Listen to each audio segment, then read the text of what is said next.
Is it time to change your elevator pitch? And I know I'm a content marketer, but I'm also a word person. So I think about things like the elevator pitch quite a lot. My own elevator pitch has gone through, I don't know how many iterations, and I currently have two versions that I kind of switch back and forth between. There's the short one and there's the really short one.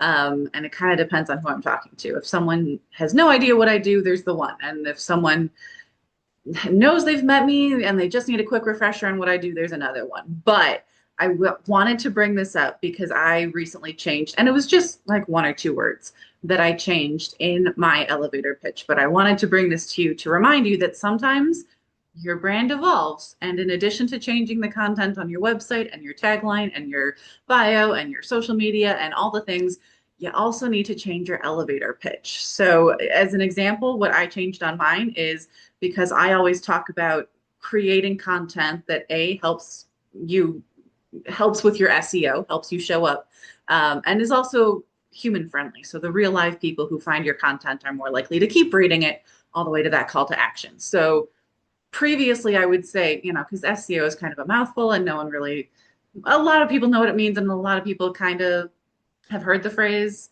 and they kind of know what it means, but they can't really remember. It's not something they use all the time. So I narrow it down to making Google your friend.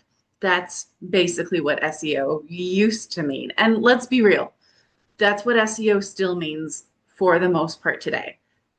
Google still has 80 something percent of the online search market. All right. Google is not dead.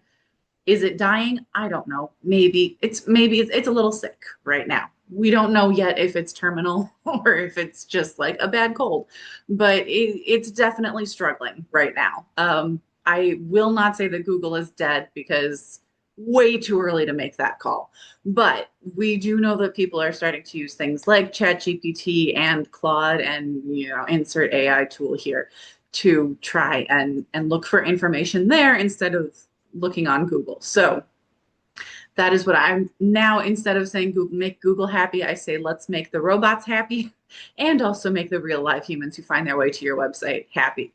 So just some food for thought. Is it time to change up your elevator pitch? Are you evolving? Are you doing new things? Are you adjusting what you're doing so that you can take that into account? And also, again, something else to consider is, like I said, I don't talk about SEO. I don't talk about search engine optimization because that's a mouthful. And that's another thing that goes right over people's heads. You see their eyes glaze over because that does not mean anything to them.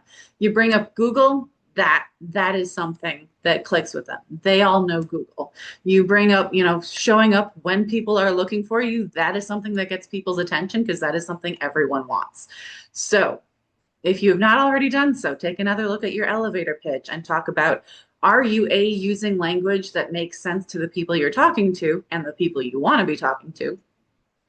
And B, is it updated? And that's it. That's my tip for you today. If you have any other questions, please feel free to reach out. You can get more tips like this over at my website, AV, as in my initials, Allison Verhalen. That is avwritingservices.com. And you can reach me directly at info@avwritingservices.com. That's it. Have a great week and happy networking.